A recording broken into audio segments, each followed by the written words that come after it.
اللہ نبیوں کے ذریعے ہدایت کرتا ہے تو اللہ نے ہدایت کے لیے 1.25 لاکھ انبیاء کو بھیجا، آخری جن میں ہمارے رسول اور پہلے ان میں سے آدم۔ جناب سید المرسلین خاتم النبیین کے جانے کے بعد نبوت کا دروازہ بند ہوا ہے، ہدایت کا دروازہ بند ہے،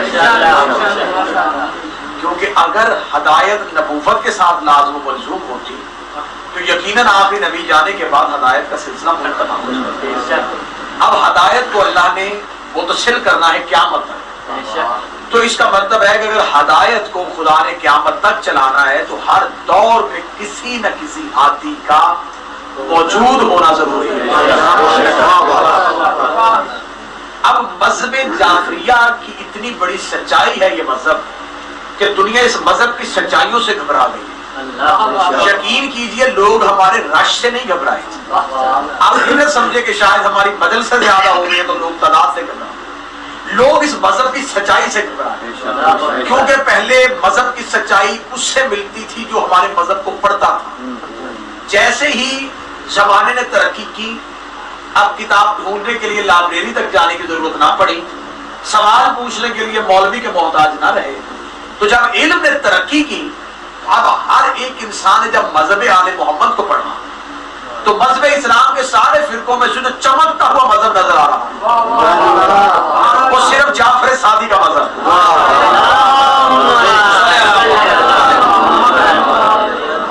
کہ میں اب سچائی بتانے لگا ہوں کہ ہمارے مذہب کی کتنی بڑی سچائی ہے کہ جو انسان ہمارے 12 ائمہ کو نہیں مانتا وہ آج ہمیں یہ بتائے کہ وہ ہدایت کس سے لے رہا ہے۔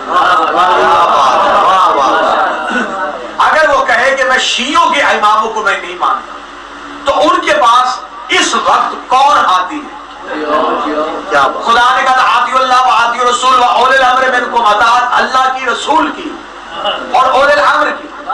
تو اگر اللہ رسول کے بعد اطاعت کرنی ہے تو اگر اولي الامر سے مراد حاکم ہے تو ہمیں بتایا جائے کہ مذہب اسلام جن جن اسلامی ملکوں میں اسلامی حکمران ہیں ان تمام حکمرانوں میں سے اولي الامر کون ہے؟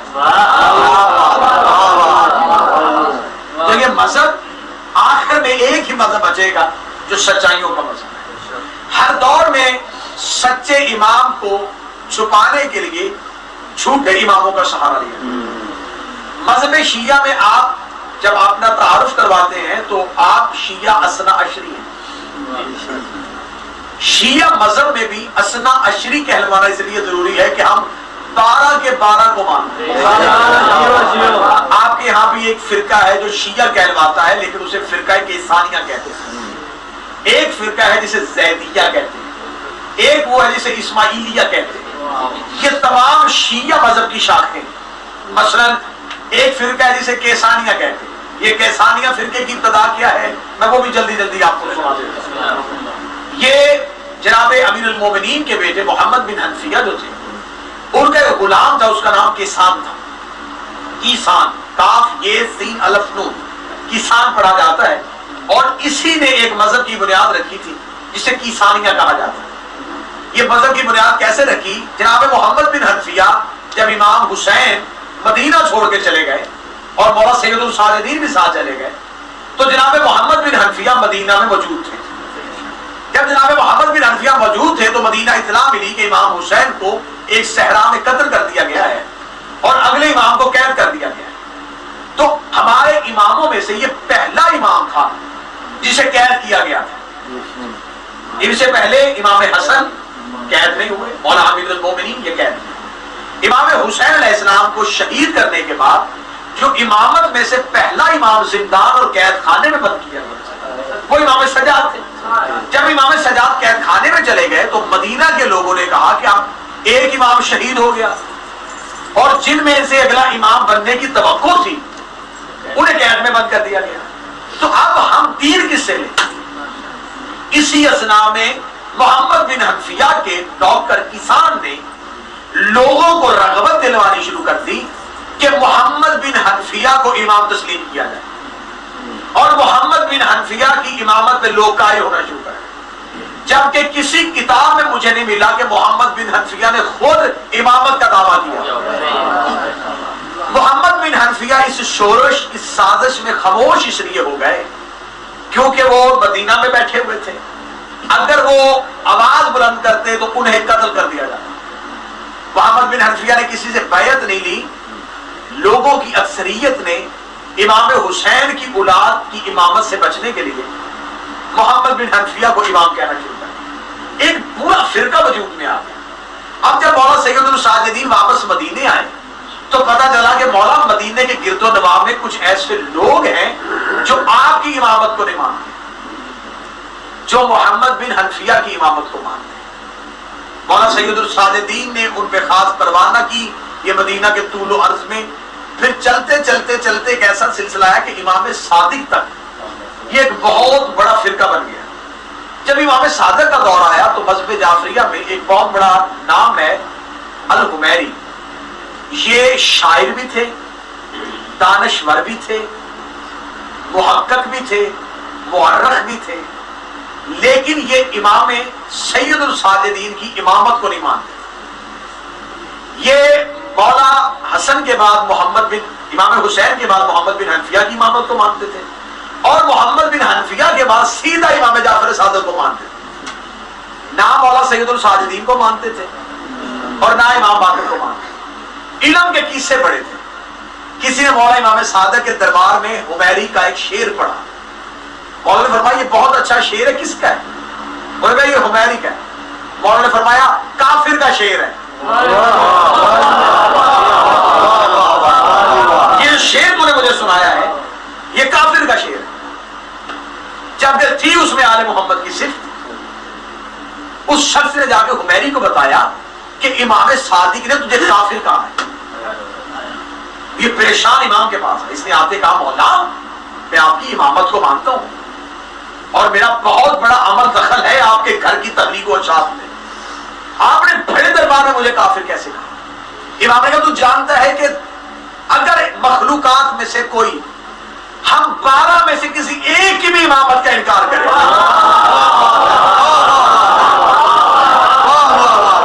تو کافر ہو جاتا ہے، اور تو وہ ہے جس نے 2 کا انکار کر دیا۔ یہ کہنے کے بعد امام نے اسے چہرہ پھیر دیا۔ امام نے ناراضگی کا اظہار کرتے رخ پھیر کے کہا میں تجھ سے مخاطب نہیں ہونا چاہتا کیونکہ تو میرے بابا اور میرے دادا کی امامت کو نہیں مانتا۔ یہ سامنے سے آئے، اس نے ہاتھ باندھ کے کہا فرزند رسول میری دلیل سنیے۔ امام حسین کی شہادت کے بعد امت کہاں جاتی؟ سید الساجدین قید خانے میں تھے، لہذا اس دور میں ایک ہادی چاہیے تھا۔ ہمارے پاس ہدایت کا کوئی انتظام نہیں تھا تو ہم نے محمد بن حنفیہ کی حاکمیت کو تسلیم کر لیا۔ امام کے چہرے کے تیور بدل گئے۔ امام نے کہا تجھے کس نے اختیار دیا ہے امام چننے کا؟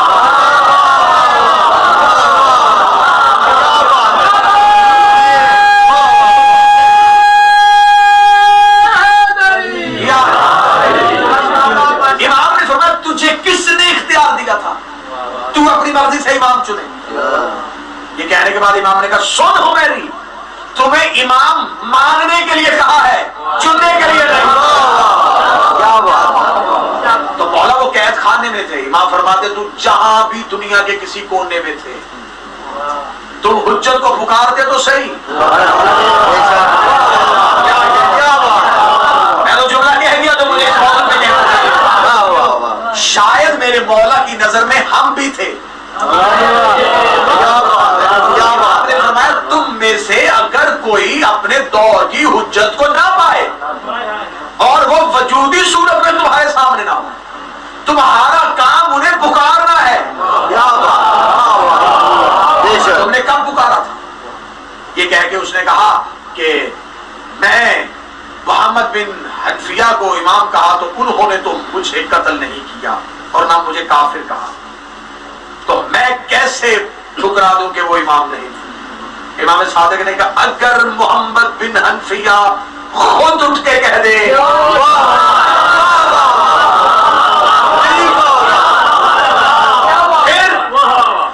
پھر تیرا عقیدہ کیا ہوگا؟ فرزند رسول وہ دنیا سے جا چکے ہیں۔ امام نے حمیری کا ہاتھ پکڑ امام صادق نے آگے قبر پہ ہاتھ رکھا، قوم بے اذنی،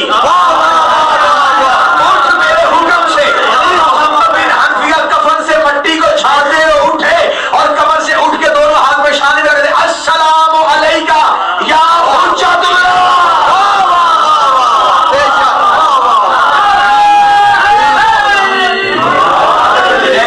اللہ کی حجت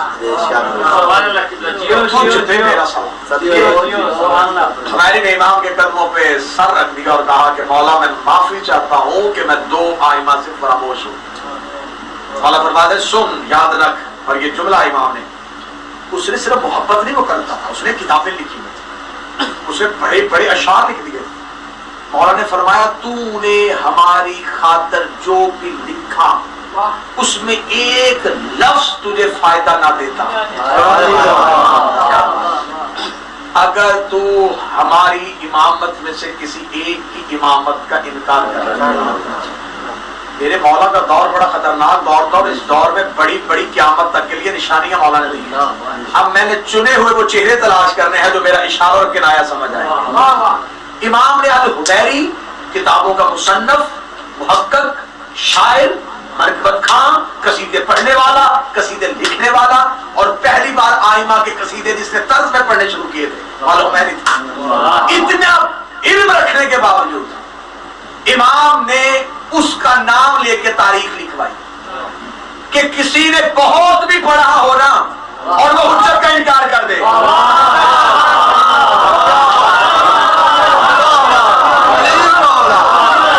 امام نے نص قائم کر دی کہ الحبیری کے واقعے کے بعد اب کوئی یہ نہ کہے کہ فلاں اتنا پڑھا ہوا ہے۔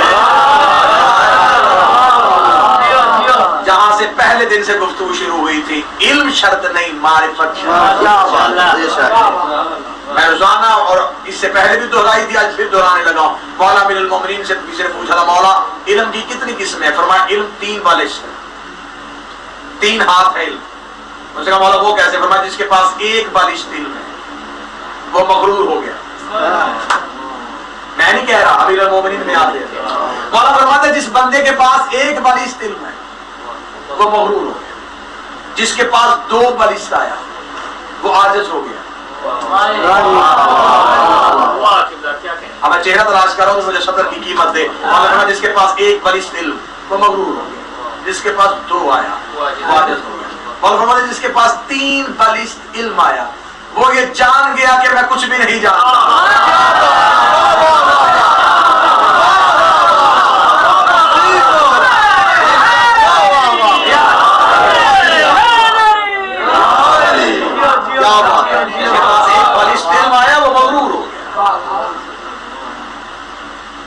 علم اگر تکبر میں مبتلا کر دے، علم اگر گردن کو تان دے، علم اگر انسان کو انسان نہ سمجھنے دے، تو مولا کا جملہ سنا، میں مولا کا فرمان پڑھا۔ مولا فرماتے جس کے پاس علم ہو اور تکبر ہو سمجھ لینا کہ گدھے نے کتابیں اٹھائی ہوئی۔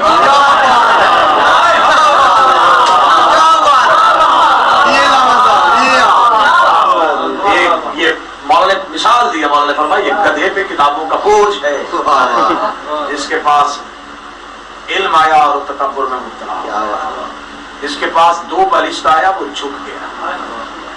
اور تیسری حد امام نے بتائی ہے یہ عارف کی علامت، یہ فقیر کی نشانی ہے۔ مولا فرماتے اس کے پاس 3 بالشت آیا وہ یہ جان گیا کہ میں کچھ بھی نہیں جانتا۔ ایک دن جناب سلیمان محمدی نے پوچھا تھا کہ مولا میں پوچھنا چاہتا ہوں کہ یہ کائنات کے ہر ستارے اور ہر سیارے پہ آپ ہی کی حاکمیت ہے۔ امیر المومنین نے انگلی کا اشارہ کرا، وہ سامنے چمکتے ہوئے ستارے کو دیکھ رہا ہے، سلمان کا دیکھ رہا ہوں، اور میں وہاں کا سلیمان بھی مجھ سے یہی پوچھتا ہے۔